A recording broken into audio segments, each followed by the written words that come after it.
No, Larry King, last night, chose to interview a guy who never graduated from college with a degree in business. His name is Donald Trump. Donald Trump is a real estate agent who became a real estate guru. The guy is worth billions, okay? But he started as a real estate agent, just like you, real estate. He's still in real estate. The stock market fell apart last night, dropped 509 points. Two big banks collapsed. Insurance company about to fold up, affecting the whole world. And Larry King calls as a real estate agent to give advice on his show last night. And I sat there and thought about it. I said, wow, why did he call this guy? Influence? The guy owned half of New York and ain't got no money. I read his book. You should read all of his books. He got some great books. Donald Trump books. Just buy them. He gives some secrets of how to build wealth without money. And he says your first enemy is fear. You look at the price too much. And this guy is worth billions. He said last night, he says, I sold one of my houses for $100 million last night, he says. $100 million for one house in Florida. My God. Oh. I wish I was the broker. I'd retire in the morning. $100 million for one house. This guy, but Larry King called him why? Because he's been in it for years. And he has become competent. Donald Trump, the multi-millionaire real estate developer, is sounding more like a politician these days than America's most grandiose and controversial builder. When he disagrees with a matter of policy, he does it in a big way. Today, he sunk $95,000 into a full-page newspaper ad appearing in many papers criticizing the administration's foreign policy. Rumblings in the Trump camp point as far as the presidency. Could the Manhattan magnate be eyeing the White House, or is he just calling a bluff? Are you a Republican, Donald? I'm a Republican, yes. So if there were politics, it would be as a Republican? It would be, I guess, as a Republican, but I don't see that there will be politics. Why the ad, then? I mean, you said you wanted to say it. There's a lot of ways you can say things. I guess an ad is one way. You could have called up shows like this who would have been trying to have you come on. Why now? Well, it was very easy. I was tired, and I think a lot of people are tired of watching other countries ripping off the United States. This is a great country. They laugh at us. Behind our backs, they laugh at us because of our own stupidity and the leaders. I mean, what we have a Persian Gulf situation. You saw what happened today. Billions and billions of dollars are being spent on getting oil for Japan, and they're not paying anything for it. Essentially, they're paying nothing for it.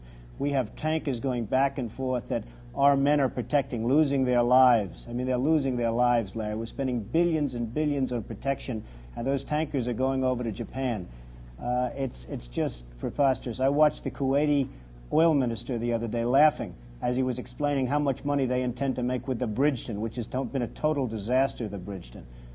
And I said to myself, isn't that a shame? He's talking about how much money they're going to make, and here we are. He's smiling and laughing. Why don't we get some of it? Why is it that we're protecting? We have frogmen, we have helicopters, we have aircraft carriers, and all sorts of ships all over the Persian Gulf, so that this man and his little group can make a lot of money. I think it's ridiculous. Well, one of the reasons we say we're doing it is because we've been doing it, and that all previous presidents have endorsed doing it.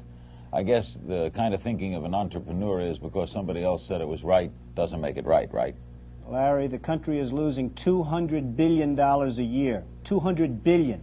This country cannot continue to lose $200 billion. Japan is one of the wealthiest machines ever created. Saudi Arabia, and it's not, hey, let me tell you, I'm a big beneficiary of Japan.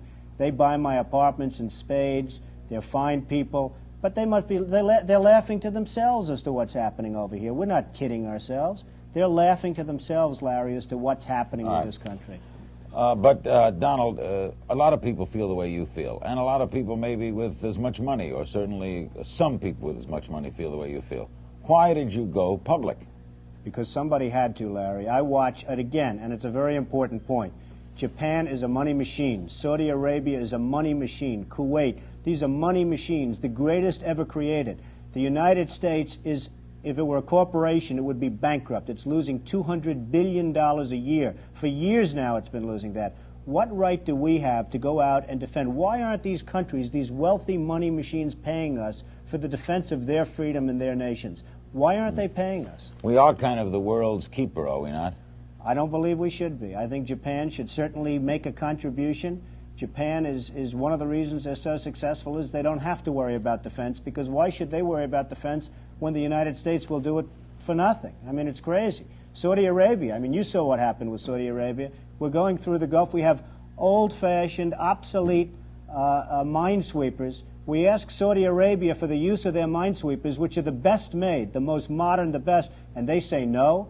Who are they to tell us no? We're not going to give you our minesweepers. It's ridiculous. They're only there for the sake of us as far as that's concerned. We are protective of Saudi Arabia. They should pay for that. Are we going to be hearing more from Mr. Trump on issues like this as we go along? I really don't know, Larry. This is an issue that's been bothering me. It's been bothering a lot of people that I know, and I think it's an issue that had to be brought out to the fore. The concept of America financing and paying and losing lives for countries that won't even allow us to use their ships. And these are the countries that in 24 hours they'd be wiped off the face of the earth if it weren't for America. It's ridiculous.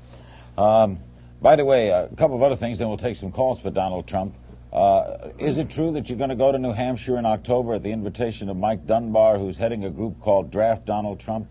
Well, I was asked about 3 or 4 weeks ago whether or not, by a very good friend of mine, whether or not I'd go to New Hampshire. That's turned out to be now a much bigger deal than I had ever anticipated. And perhaps, I don't know, I am going. I made the commitment to go. I made the commitment about 3 weeks ago, and I will go, yes. You will go, even though you realize now, in just stepping foot in that state, people are going to presume things. Well, they can presume whatever they want. I have no intention of running for president, but I'd like the point to get across that we have a great country, but it's not going to be great for long if we're going to continue to lose $200 billion a year. You're going to get into the early 90s, 1990, 1991, and the whole thing's going to blow, because this country cannot continue to support Japan and Saudi Arabia and Kuwait and many other countries that are much wealthier than we are. We're not a wealthy country. You can't be a wealthy country when you're losing the kind of money that we're losing. We're a debtor country. A couple of other things, then we'll break and take some calls. Don, why don't, there are some who said this, why don't people like you, you and people like you, build low-income, medium-income housing? Well, as far as building housing is concerned, and low-income housing, I've built a lot of it. I haven't recently, but I've built a lot of it. I built senior citizens housing and beautiful, beautiful housing. I built low-income housing, and I'm very proud of it. The policies of the government right now just don't allow it, because really what's happened by the tax incentives that were taken away and by the lack of federal programs. You used to have federal programs, you don't have them anymore. And it really doesn't allow it to be done on any economic basis. And it's a pretty rough situation. I mean, you just don't have subsidized housing, low-income, moderate-income housing, and it's a really big problem. And if they did, you would do it? I would absolutely love to do it. I'd be honored to do it. I used to do it. I mean, people think of me in terms of Trump Tower and all the other jobs. I'm just as proud. I mean, you folks don't talk about it because maybe it's not as interesting to some people. I am, frankly, just as proud of all the low-income and the senior citizen housing I built. Well, so far, it's the only buildings I've asked about. Yes. Casinos. You're very big in Atlantic City. You're going to Vegas? Well, I don't think so. I'm not looking to go to Las Vegas. I have stock in companies that are in Las Vegas, and I'm not particularly looking to do it. We've done a great job in Atlantic City. I'm very proud of the results. We have just about the best casinos, I think, anywhere in the world as far as that's concerned, hotel casinos. And we're very proud of it, and that's really pretty much where I want to be. What's the drive, Donald, that you don't have to do this anymore, that keeps you wanting to build more and more?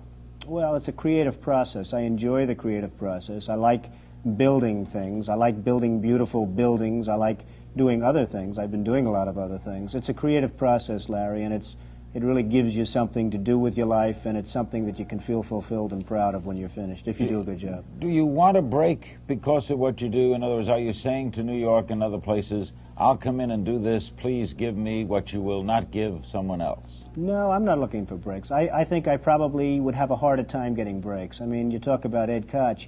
The man tried to fight me on so many different things, and he's failed. In each case, he's failed, and that's nice. I like beating it. I really get a charge out of beating Ed Koch. And, you know, it's just one of those things. But he's fought me on a lot of different things. He's consistently fought me, and he's consistently lost. In other words, you don't want more or less than anyone else would get? I don't want more or less than anybody else, no. Donald Trump is our guest. He spoke out quite quite vociferously today in the New York Times and other papers in a major statement on American foreign policy. He's the noted, of course, builder, and we're going to take your phone calls for Donald Trump.